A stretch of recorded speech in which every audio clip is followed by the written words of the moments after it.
Hello good people, welcome to my YouTube channel. Today we are going to talk about the legal issues in business. And I remember my cousin just sitting with me and telling me, you know what, you're in business, you can't be that ignorant, you can't be that naive, you need to cover yourself legally because things can go wrong and they always go wrong.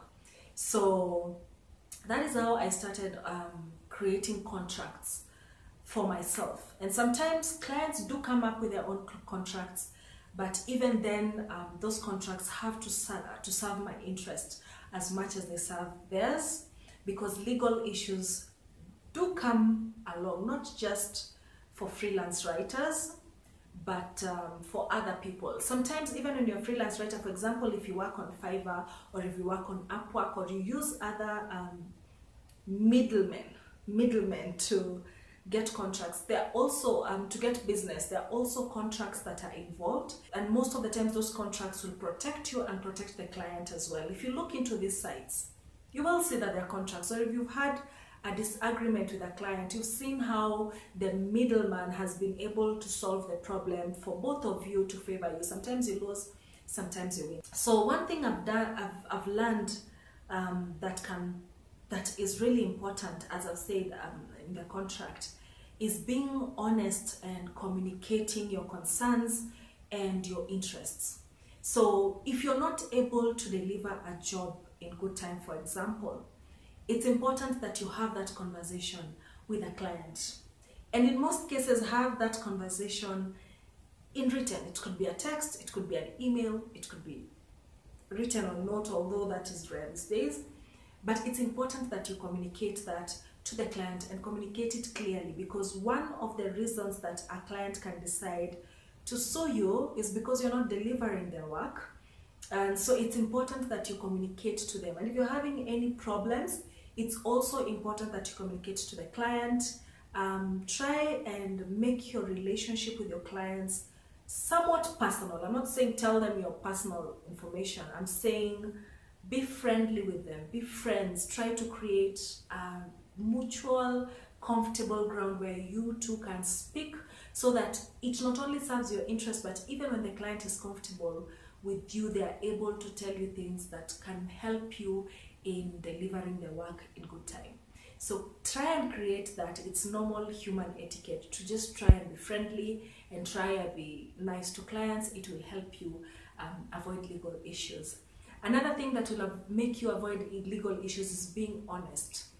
If you're not able to deliver a work in a specific period of time, don't sign a contract stating that you will deliver it. I mean, that should be common sense, you know. Don't sign a contract saying that you'll be able to deliver work in 2 days. Well, the work needs a lot of work and a lot of research, and you might have to deliver it in 30 days. Be honest, be honest. No matter how much you want the job, be honest. If you're honest with someone and they don't give you a job because they don't have the time, you never know, next time they might come back to you because you're being honest, you're telling them the truth.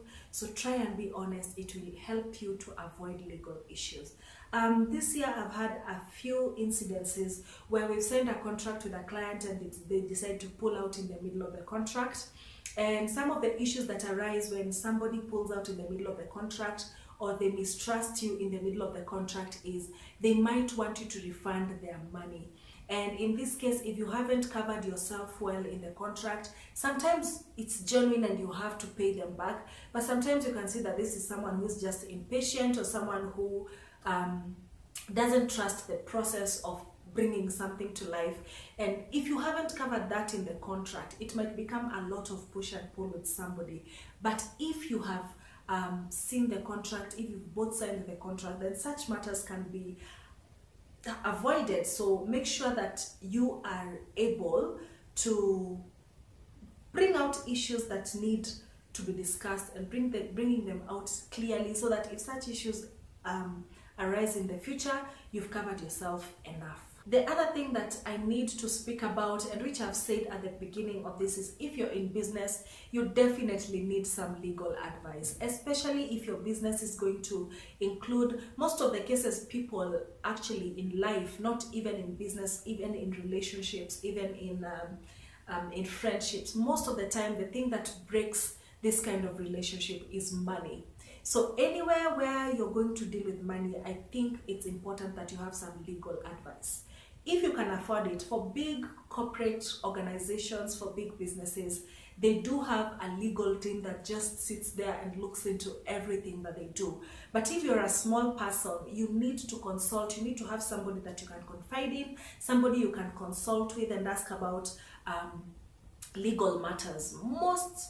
The most appropriate person to ask is a legal person, a lawyer. If you can't afford a lawyer, you can ask you can ask lawyers who are upcoming lawyers, or lawyers who've just finished school, who can work on pro bono, people who can give you advice and tell you what you need to do. It's really important, because affording a lawyer is very expensive, especially when you do not have them in your disposal. So it's important that you get some legal advice in one way or another. Just sit down with somebody who knows something about the law in your country, in your region, in your business, in your kind of business. There are different lawyers. There are lawyers for properties, there are family lawyers, there are business lawyers. So make sure that the lawyer that you're choosing is a lawyer who serves your interest, and then seek advice from them and try and understand the consequences of the things that you're doing.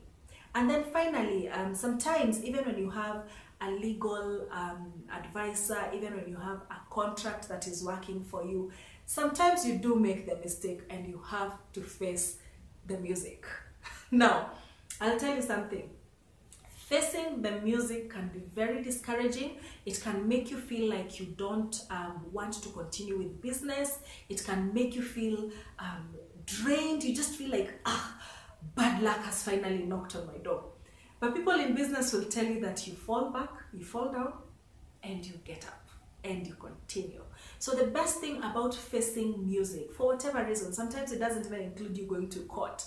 It might include you refunding a large sum of money that you don't have, or it might include you having to work for somebody for free. Those things will teach you, so that next time you don't make the same mistakes, or so that next time you are more cautious or more keen on something that you're doing. So if you have to face the music, please do face the music, okay? Woman up, man up, face the music. And once you face the music, get back up, get back in business, and get it going. So this is a short video, but I hope it has been informative to you. I hope you've learned something about the legal issues in business. I know I've spoken about a few things, but I think I've covered the most important thing. If you have any questions, put them in the comment section. If you've been in trouble in your own business, let us know in the comment section as well. If you have any other thing that you'd like to add, please place it in the comment section. Also, if you haven't subscribed and you're watching this video, please subscribe. There's always something to learn here in Writer's Fantasy. And if you're seated next to somebody, you know what I'm going to say.